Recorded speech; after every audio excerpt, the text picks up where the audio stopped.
नमस्कार सभी को। आप सभी का SYY एजुकेशन चैनल पर स्वागत है। स्टूडेंट्स, आपके हाफ ईयरली के एग्ज़ाम अब स्टार्ट हो गए होंगे या होने वाले हैं, तो आपकी स्टडी का रिवीजन बहुत अच्छा हो, इसके लिए आज हम स्टडी करेंगे structure of living cell, biology का चैप्टर द लिविंग सेल। और इसमें हम स्टडी करेंगे स्ट्रक्चर ऑफ लिविंग सेल। जब तक हम डायग्राम को देखकर किसी का स्ट्रक्चर नहीं स्टडी करते हैं तब तक उसके क्वेश्चंस हमें अच्छे से याद नहीं होते। तो आज के वीडियो में डायग्राम को समझाएंगे, आप ध्यान से डायग्राम को समझिए। जब आपको सेल का पूरा डायग्राम समझ में आ जाएगा तो prokaryotic cell, eukaryotic cell, plant cell and animal cell में आप अच्छे से डिफरेंस कर पाएंगे। और साथ में ही जब डायग्राम को देखकर हम कुछ सीखते हैं तो उसको भूलते नहीं है। कौन कौन से ऑर्गेनल्स कौन सी सेल में है, क्या उनका फंक्शन है, ये सब आपको आसानी से याद हो जाएगा। तो आज के वीडियो को आप ध्यान से देखिए। अब हम स्टार्ट करते हैं स्ट्रक्चर ऑफ लिविंग सेल। इससे पहले आप सभी चैनल को सब्सक्राइब कर लीजिए और बेल आइकन को ऑन कर लीजिए। तो आज स्टडी करेंगे structure of living cell. Structure of living cell को समझने के लिए सबसे जरूरी तो हमें ये पता होना चाहिए सबसे पहले कि सेल के कौन कौन से पार्ट्स इंपॉर्टेंट हैं। तो सबसे पहले सेल में जो इंपॉर्टेंट पार्ट्स हैं, यानी कि जो इंपॉर्टेंट है सेल के लिए, जो इंपॉर्टेंट पार्ट्स वो क्या है? Cell membrane. हर एक सेल में क्या होती है? सेल मेम्ब्रेन होती है। इसको प्लाज्मा मेम्ब्रेन भी बोलते हैं। सेल मेम्ब्रेन को प्लाज्मा मेम्ब्रेन भी कहते हैं। प्लाज्मा मेम्ब्रेन ये सभी सेल्स में होती है।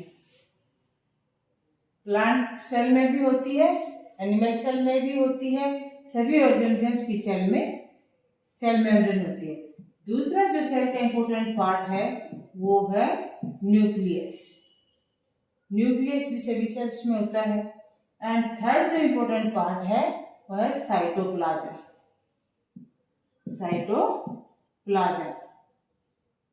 साइटोप्लाज्म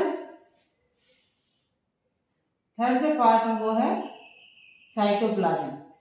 साइटोप्लाज्म सेल में वो फ्लूइड है जो पूरी सेल में भरा हुआ होता है और इसमें ऑर्गेनल्स, सेल के जो ऑर्गेनल्स हैं वो एम्बेडेड होते हैं। सेल में जो सेल के ऑर्गेनल्स हैं वो सभी साइटोप्लाज्म में एम्बेडेड होते हैं। तो हर एक सेल के ये इंपॉर्टेंट पार्ट्स है। सेल मेम्ब्रेन नहीं होगी तो उसका साइटोप्लाज्म फ्लो हो जाएगा, मतलब नहीं रह पाएगा। जो सेल मेम्ब्रेन ही सेल को एक शेप देती है। दूसरा इंपॉर्टेंट पार्ट है न्यूक्लियस। न्यूक्लियस से ही सेल का डिवीजन होता है। सेल हम कोई भी लिविंग थिंग ग्रो करते, किससे ग्रो करते? सेल के डिवीजन से। तो वो किस पे डिपेंड करता है? न्यूक्लियस पे। इसलिए न्यूक्लियस बहुत इंपॉर्टेंट पार्ट है सेल का। And next is cytoplasm. Cytoplasm वो फ्लूइड है जो पूरी सेल में भरा हुआ होता है और उसमें सेल ऑर्गेनल से एम्बेडेड होते हैं। अब हम स्टडी करते हैं cell, plant cell and animal cell, और इन दोनों सेल्स को साथ साथ स्टडी करेंगे ताकि आपको दोनों के डिफरेंस अच्छे से समझ में आ जाए कि ये प्लांट सेल है और ये एनिमल सेल है। और इन दोनों में अब डिफरेंस क्या है? ये देखिए, प्लांट सेल में जो आउटर लेयर है उसको क्या बोलते हैं? Cell wall. क्या है वो? सेल वॉल है। और एनिमल सेल में आउटर लेयर है उसको क्या बोलेंगे? Cell membrane. प्लांट सेल में गोल्जी एपरेटस है, गोल्जी वेसल्स हैं, वोक्यूल लार्ज साइज में है। एनिमल सेल में जो प्लांट सेल से डिफरेंट है वो क्या है? वोक्यूल जो वो स्मॉल है और लाइसोसोम्स प्रेजेंट है। साइज में प्लांट सेल लार्ज होती है, एनिमल सेल स्मॉल होती है। अदर जो ऑर्गेनल्स हैं दोनों सेल्स में वो क्या है? राइबोसोम्स है, endoplasmic reticulum, smooth endoplasmic reticulum. Plant cell में ये स्मूथ एंडोप्लाज्मिक रेटिकुलम है जिसपे राइबोसोम्स अटैच्ड नहीं है।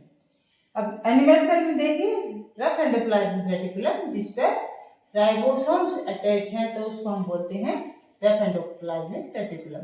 माइटोकॉन्ड्रिया बोथ सेल्स में है, न्यूक्लियस भी बोथ सेल्स में पाया जाता है। तो ये कुछ ऑर्गेनल्स है जो दोनों ही सेल्स में होते हैं और both cells are filled with the cytoplasm. In both cells, all the organelles are embedded in cytoplasm.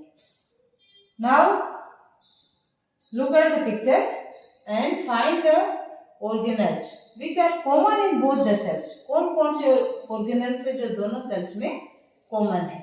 दोनों cells में जो common है वो क्या-क्या है? Ribosomes, nucleus, mitochondria, cytoplasm और एंडोप्लाज्मिक रेटिकुलम। अब दोनों सेल्स में जो कॉमन नहीं है यानी कि जो डिफरेंशिएट है वो क्या है? Cell wall. Plant cell have cell wall, animal cell does not have cell wall. Common part क्या था? सेल मेम्ब्रेन दोनों में है, लेकिन डिफरेंस इसमें है प्लांट सेल में। Plant cell has only cell wall, animal cell has no cell wall. Next difference is plant cell has large vacuole, animal cell has small vacuole. Plant cell has dictyosomes, animal cell does not have dictyosomes. Plant cell has no lysosomes, animal cell has lysosomes. These are the common difference between plant cell and the animal cell. Plant cell has chloroplast, animal cell has no chloroplast. So these are the common difference and difference in size. Plant cell is large in size, animal cell is small in size. So these are the common difference between the plant cell and the animal cell. So common difference in both the cells. Number 1, plant cell. Cell wall is present. Cell wall is present. Cell wall present होती है। Animal cell में cell wall is absent, no cell wall. Animal cell में cell wall नहीं होती। Number 2, plastids are present. Plastids are present in plant cell, plastids are absent. यहाँ पर animal cell में क्या होगा? Plastids are absent, but exception is here. Euglena cell has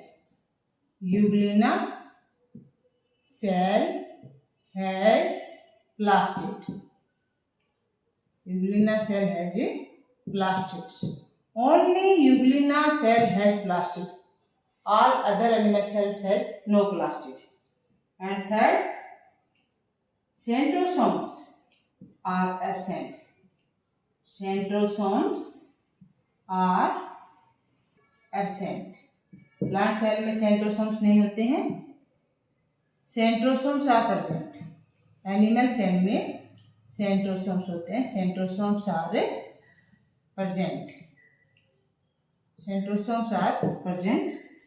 number 4, large vacuoles are present. Large vacuole is present. Plant cell में large vacuole होता है। Animal cell has small many vacuoles. Many small vacuoles are present. Many small vacuoles are present. Animal cell में छोटे छोटे बहुत से vacuoles होते हैं। And number 5, lysosomes are absent. Lysosomes are absent. Lysosomes are present. Animal cell में lysosomes present होते हैं। Lysosomes are present. Number 6, complex Golgi apparatus is present in animal cell and in plant cell. Simple Golgi apparatus is present, that is called dictyosomes.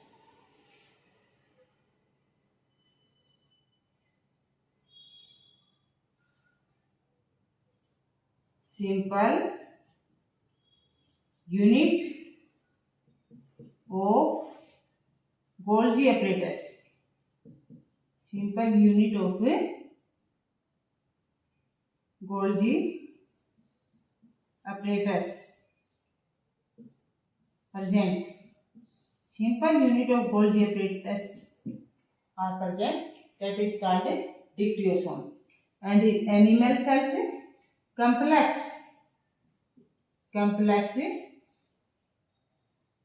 Golgi apparatus. Complex Golgi apparatus is present.